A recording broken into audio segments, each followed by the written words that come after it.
Hey guys, Shalom from Jerusalem. Hey from the Jewish capital, Jerusalem, Jane, here on a beautiful afternoon. It's a little bit after 3 p.m. in the afternoon. I'm just gonna wait a little bit until I'm building up an audience, and tell me where you're watching from. Say hello, tell me where you're watching from around the world, and thank you for watching this video. I see someone I know. Hey Sophia, she's here in Jerusalem. So let me know where you're watching from, and share out this video. I'm not gonna make this into a long video. There are just some things that I want to give you an update on. Last night, hey Houston, Texas, welcome. Last night, my phone, I have an app on my phone that every time there's alert, a rocket alert here in Israel, my phone goes off. And yesterday, all of a sudden, my phone started going off, bing, bim, bim, bim, bim, 5 times, 6 times, 7 times. And I know that every time I hear that bing on my phone, hey, Puerto Rico, Canada is in the house. Thank you for joining me. I just wanted to give Australia is in the house, Fiji is in the house, Belgium, hello to Europe. That's amazing. Last time I made a live video, I said we got the whole world. And now we have Arkansas, we got Orlando. Welcome to everybody. I'm giving a shout out to all of you here from Jerusalem. So as I was saying yesterday, my phone went off, bim, bim, bim. And I thought, literally, I thought Israel was under attack. I thought rocket after rocket after rocket was coming in, and I started watching all the different news channels here in Israel. Hey, North Carolina, New Jersey. And I honestly, I thought like everybody else, you know, that Israel is under fire, Israel is under attack. The Iron Dome went into gear, and I was watching the news, and I was sharing here on my page on Israel One Nation, because of course, if Israel is under attack, we wanted you to know. So I was holding my breath, thinking about all the people living close to Gaza who had to, every time there's a rocket siren going off, they don't even have 20 seconds to find shelter. You have to remember the Gaza Strip is here, Israel is here, and there's a fence here, and you don't even have 10 seconds to find shelter when they fire a rocket from Gaza. It turns out yesterday that, thank you God, it was not rockets from the Gaza Strip. No rockets were fired from the Gaza Strip yesterday. The Iron Dome, which is the missile defense system, the Arrow 3 missile defense system that we have in Israel on the border into Gaza, it went off.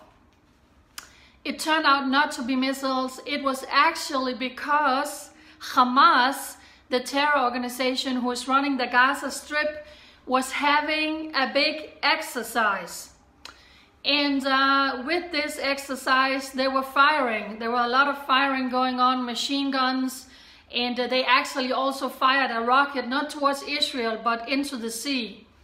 But the Israel Defense Missile System, the Iron Dome, is so sensitive that it picked up on machine guns going off in the Gaza Strip, and that is what triggered the alarm. And that's why all of you who are sitting around the world, if you have that app on your phone that goes off with rocket alerts, that's why your phone went off yesterday.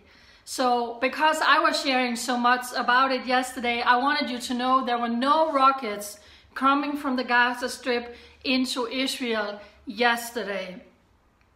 So of course the IDF was out quickly saying no rocket this time around, and they need to find out why that alarm system was triggered yesterday.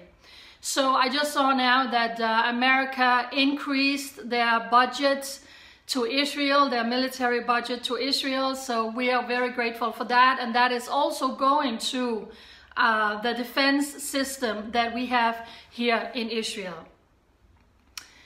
So yes, like I said, Hamas is having a huge military drill inside the Gaza Strip.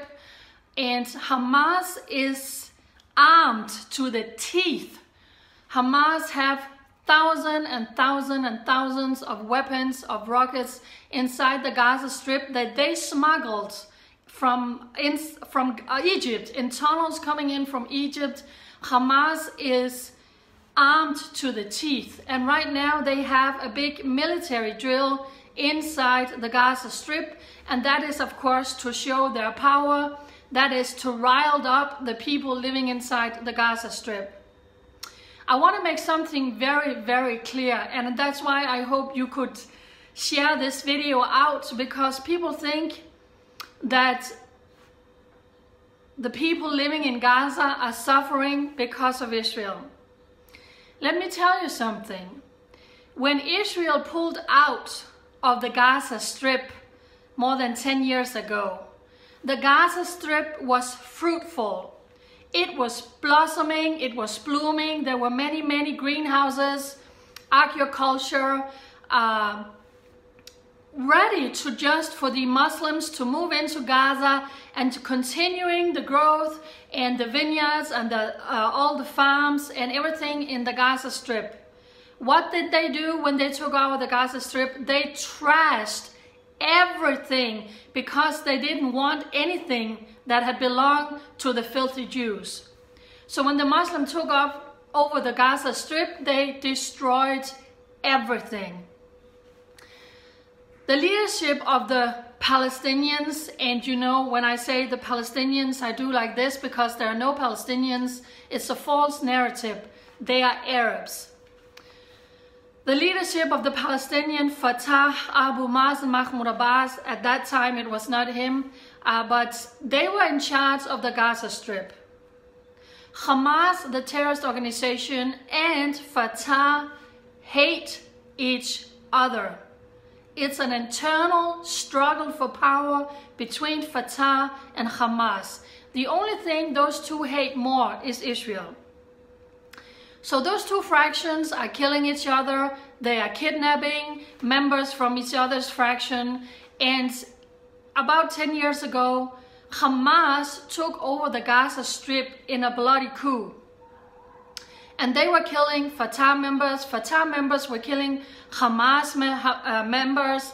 Fatah actually shaved some of the Hamas leaders because that is a real sign of humiliation. Because for them, a man, according to Islam, needs to have a beard. So Hamas and Fatah hate each other. They have been working a little bit trying to make a unity government. The thing is, Abu Mazen is the one sitting on all the money. When your governments are sending money to the Palestinians, it goes to Fatah, Abu Mazen, Mahmoud Abbas. So he's sitting on all the money. So when the people living in the Gaza Strip needs to have paid their salaries, they are coming not from Hamas, they are coming from outside. They are coming from Abu Mazen, who is sitting in Ramallah, who is sitting in Judea and Samaria, where Fatah is located and Hamas is in the Gaza Strip. So Abu Mazen has said to Hamas, we want to take over the Gaza Strip, we want to be in control of the Gaza Strip. We also want to have military control in the Gaza Strip. Of course, Hamas is not interested at all in giving up military control in the Gaza Strip. Hamas has one goal, and that is the eradication of the Jewish state. That is to kill the Jewish people in an armed struggle. And they are building up their weapon arsenal because they want to kill the Jews. They want to take out the Jews. So Hamas would be willing to give up control of all administrative tasks in the Gaza Strip because they want the money. Hamas want the money. They want the money from Abu Mazen for water, for electricity, and for the salary. But when it comes to control in the Gaza Strip, they don't want to give out power. So you have to understand something. This is Hamas and Fatah, and this is a struggle between those two. Hamas would also like to expand, to take control from Fatah in the West Bank, which of course we know it's not the West Bank, it's Judea and Samaria. So all of this is going on, and Israel is kind of like, I know it sounds funny for some of you, but Israel is kind of like a buffer zone in the middle between Abu Mazen and Hamas, who is fighting amongst each other. What happened recently was one of the Palestinian ministers, which is a complete joke because they can't have a government and ministers and a president for a made-up country. But that's the lie that they have managed to fool the world about for so many years. So a Palestinian minister was inside the Gaza Strip a couple of weeks ago.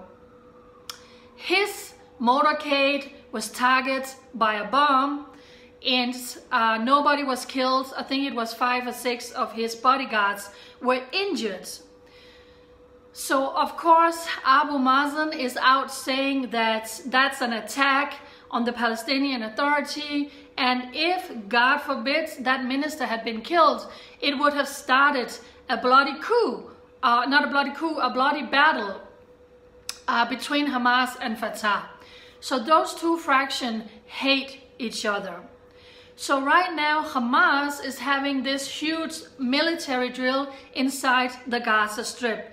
Thousands and thousands and thousands of people, and they were firing weapons yesterday, and that is what set off the Israeli Iron Dome, the missile defense system. Many things are happening. The Jewish people will be celebrating next month that Am Yisrael Chai, the Jewish nation, lived 7 years anniversary of the State of Israel. We are going to be celebrating that God is good, that God is faithful to his people, that the covenant to Abraham, Isaac, and Jacob and their descendants stands.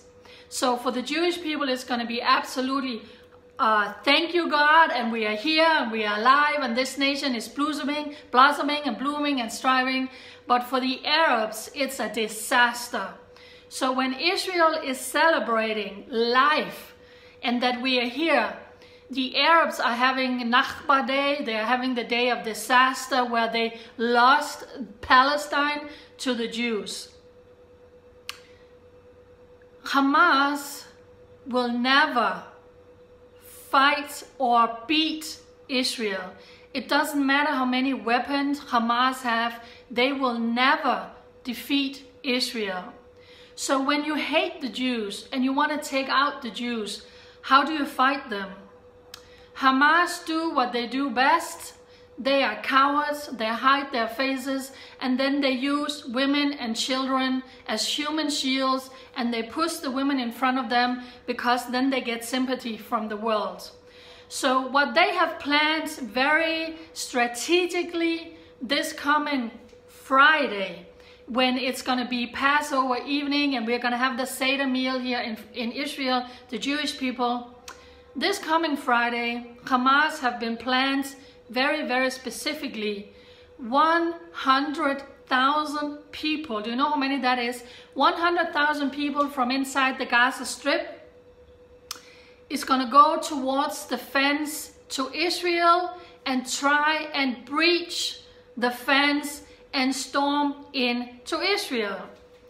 And Hamas was actually saying in a statement, that's because they want to rattle, that's because they want to frighten the Israelis when they see this huge wave of 100,000 angry Palestinians coming from inside the Gaza Strip trying to force their way into Israel. So amongst 100,000 people, how do you spot a Hamas terrorist who in the past has dressed up with like women, carrying explosive and guns? So they have planned this very, very well. Because you have to understand something. Hamas do not care unless it's their own family. Hamas don't care about the people living in the Gaza Strip. That's why they steal water from them, they steal electricity supplies, they steal all the concrete and cement that Israel is allowing into the Gaza Strip to build schools and hospitals. Hamas is stealing that so they can build bunkers under the Gaza Strip. So when Israel attacks, cowards as Hamas is, they can hide in these bunkers with the family and then take women and children and put on the roof. So if, God forbid, women and children are being killed in the Gaza Strip, then the whole world goes crazy and saying Israel is killing innocent children in Gaza. So that is the scenario that Hamas is setting up for Friday and for the coming weeks, to push the civilian popularity in Gaza, to push them up against the IDF soldiers and the border police that, of course, is going to be standing guard on the fence going into Gaza. So can you see where this is going? We're going to have a confrontation with 100,000, maybe even more, Muslims living in the Gaza Strip against the big army of Israel on Friday. Hamas is only interested in riots. Hamas is only interested in women and children being hurt, maybe even killed, because then the whole world, one more time, will turn against Israel, will turn against the IDF and say, look how Israel is killing innocent women and children in the Gaza Strip. That is the scenario that we are looking at when we reach Friday. They have also stated that they want to stay there for a couple of weeks until we reach May 14, Israel's Independence Day, which for them is the day of disaster. So we are looking at several weeks where thousands and thousands and thousands of Arabs is going to be just on the other side of the fence. So what can Israel do about this? What can Israel do? Well, the IDF is going to fly in over the Gaza Strip and they are going to drop down these pamphlets where they are telling or encouraging the people living in the Gaza Strip, do not approach the fence of Israel, do not march towards the fence of Israel. And they have set out a boundary saying 300 meters. You do not cross the border 300 meters. And it's not a border, it's a fence. So 300 meters, you do not get that close to the borders into Israel. But you can see where all of this is going. This is doomed for some kind of confrontation. This is doomed for some kind of disaster. And then the whole world again is going to blame Israel. So I want you to know that this is going on because the rest of the world is always spewing the lies that the people in Gaza are suffering because of Israel. They are not. If they don't have water, if they don't have electricity, it's because of Abu Mazen, because he's sitting on the money. And if he doesn't pay the bills for the water and electricity, then they don't get that in Gaza. And because he's fighting with Hamas, and because Hamas just started to kill one of his ministers, he was out in public saying, we want to punish Hamas. How do you punish Hamas? You punish the people living in the Gaza Strip.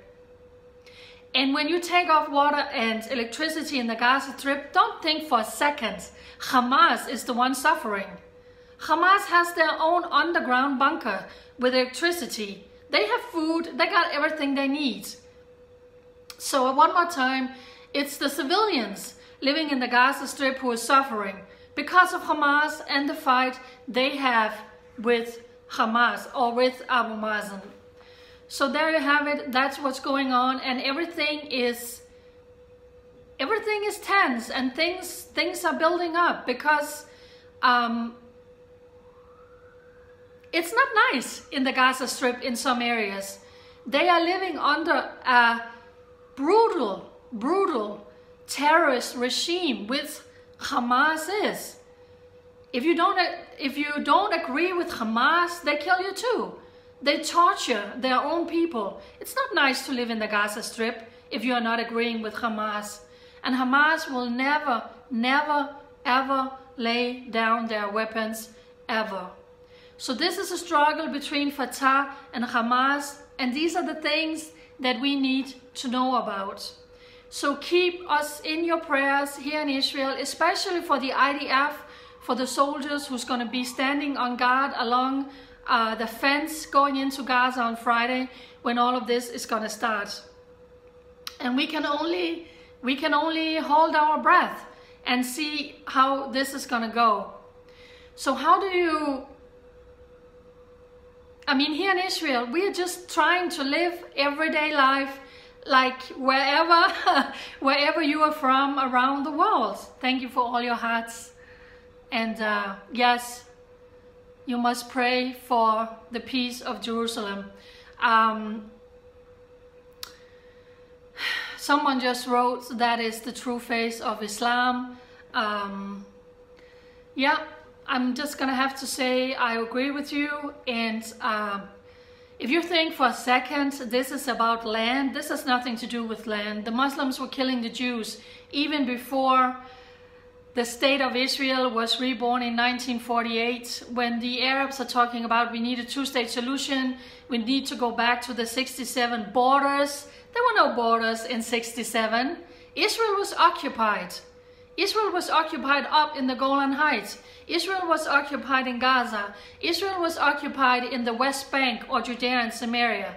And Israel was pulled into a war. And Israel won. With the help of Israel, with the help of the living God of Israel, God helped Israel to win every single war Israel has been in.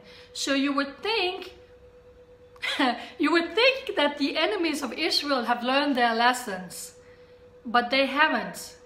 Because when we talk about Israel, we're talking about the apple of God's eye. When you mess with Israel, you mess with the apple of God's eye.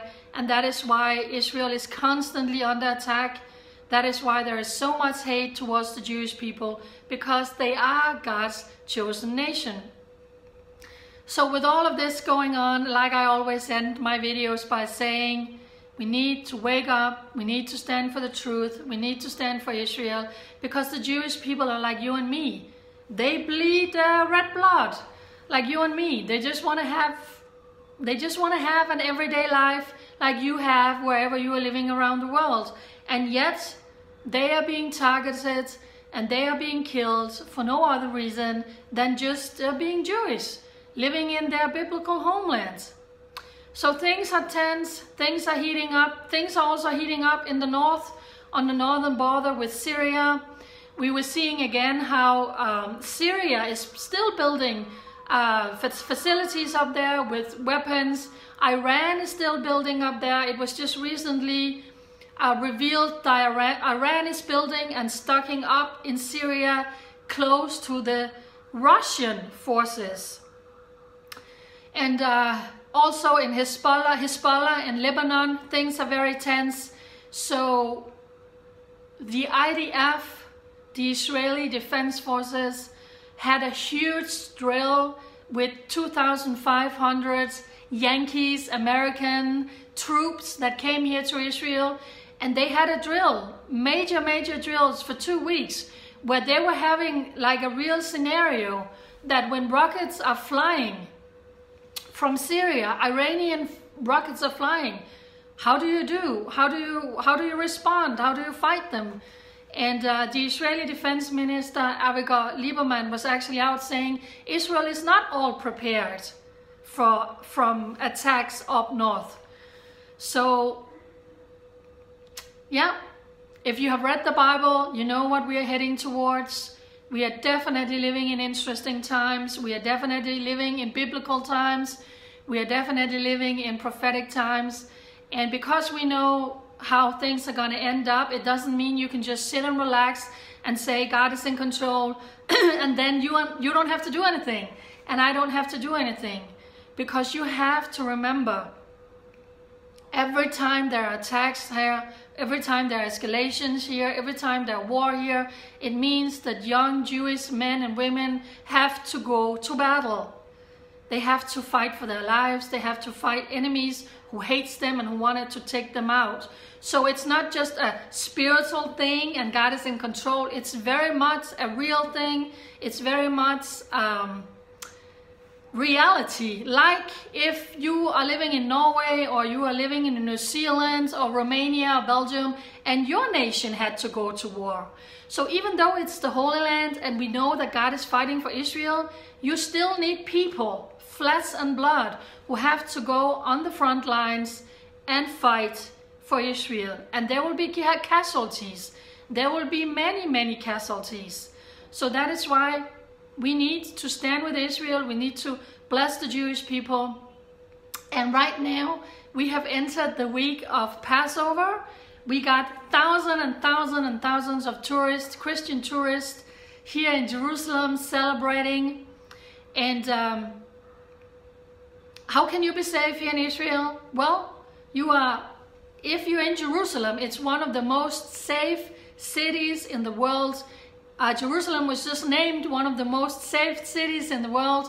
And that is because we have the IDF and the police and the border police doing an outstanding job in keeping me safe and keep all of you safe when you come here into Israel.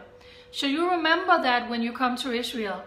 Because if they wasn't here, who knows what it would be like when you are living with an enemy within, an enemy surrounding Israel who has no greater goal than the eradication of the Jewish people.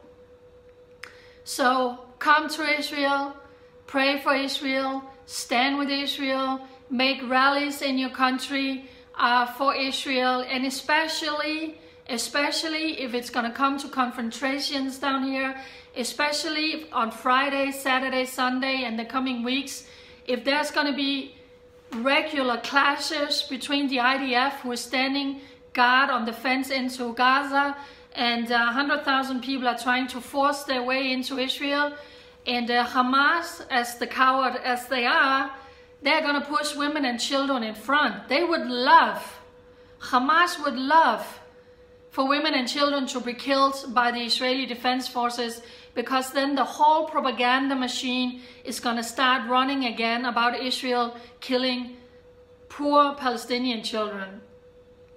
So please share out this video, as I am trying to, I'm just trying to share to you what is reality, because that is reality. So I want to end this little news updates by saying I'm still planning on traveling to Denmark on a speaking tour in mid-August and 3 weeks. And of course, if Israel is in the middle of a huge war, I'm not going anywhere. Then I am girly boots on the ground, being your correspondent here.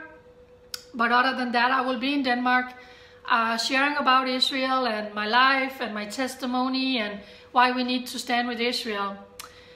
And I would like to do the same in America, mid-October and all of November. If you want to see me in America, if you want to invite me to come to your city and speak and share the blessings from Zion, tell you the truth about Israel, what it's like to be living in Israel, all the lies, the indictment, the hate, the propaganda, why we as Christians are commanded to stand with Israel. So if you want to see me in America, drop me a line, write to me, and I will try and make a schedule. People are saying, where are you going in America? I'm saying I'm going where you want to see me. But I need invitations. I need someone to say, we would like to see you in this place and in this place. So I think it's important. I think it's important with all the indictments, the hate, the anti-Semitism, the propaganda that is being spread about Israel. And this side is so well funded. They have millions and millions of dollars from all the Arab countries, from left-wing organizations, NGOs around the world. I mean, they are doing a good job in spreading lies and indictments and propaganda about Israel. There is not a lot of us like me who is actually trying to tell the truth about Israel. There's not a lot of us. I'm just one person, not part of any organization. Nobody sent me here. I'm not funded by anyone. I came here by myself. I left everything in Denmark. I felt God said go to Israel. And I made this page, Israel One Nation, that now has 147,000 followers, because you know that when you watch the mainstream media, you never hear the truth about Israel. Israel is always being blamed as the bad guy.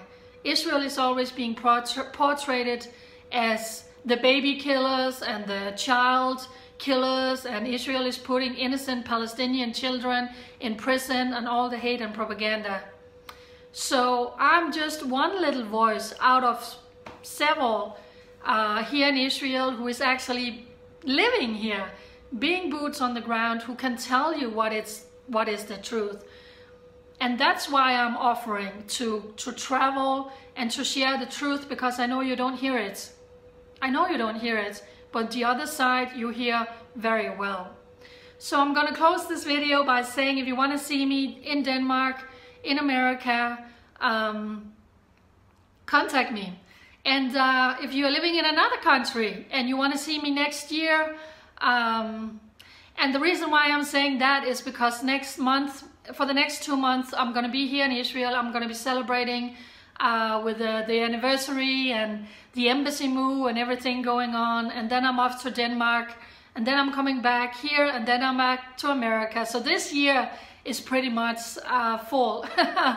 But if you want to see me next year, drop me a line and I will try write it down, because I think it's so important that the truth comes out to your nation. So thank you from the bottom of my heart for being incredible. Thank you for not believing the lies. Thank you for not believing the propaganda about Israel. Thank you for, wherever you're living around the world, for being a voice for Israel, for truth, for justice. And when you stand for Israel, you stand for God, you stand for the land of the Bible. That's what you need to remember.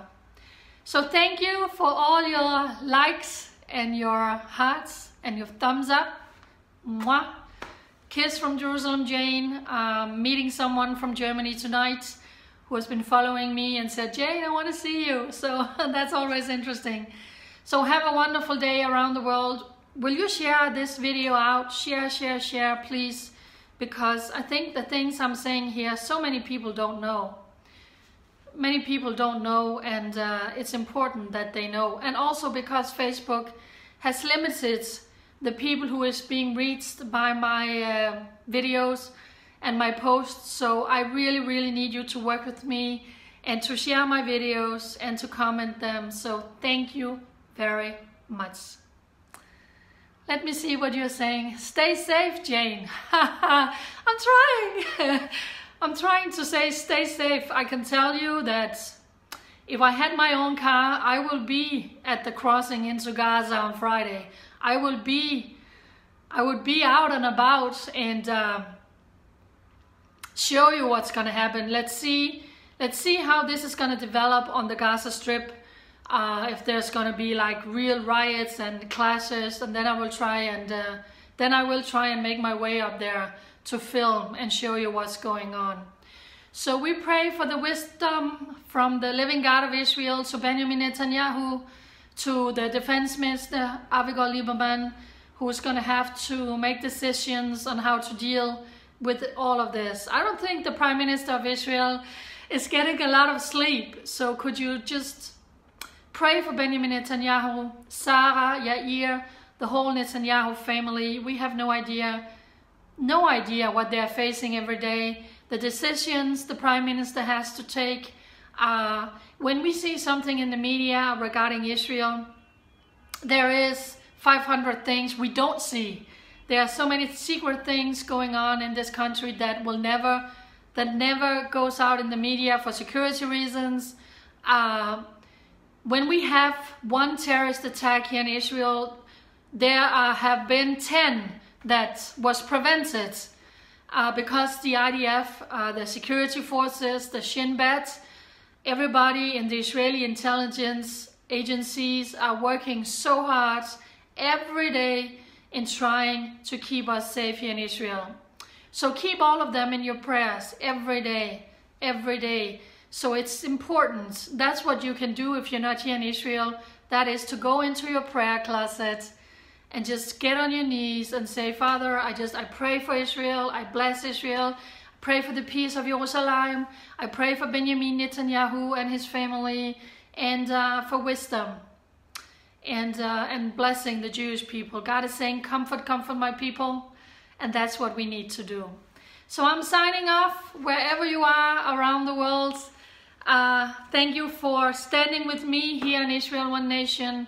I truly, truly appreciate it. I can't do it without all of you. So have a wonderful day. Bye.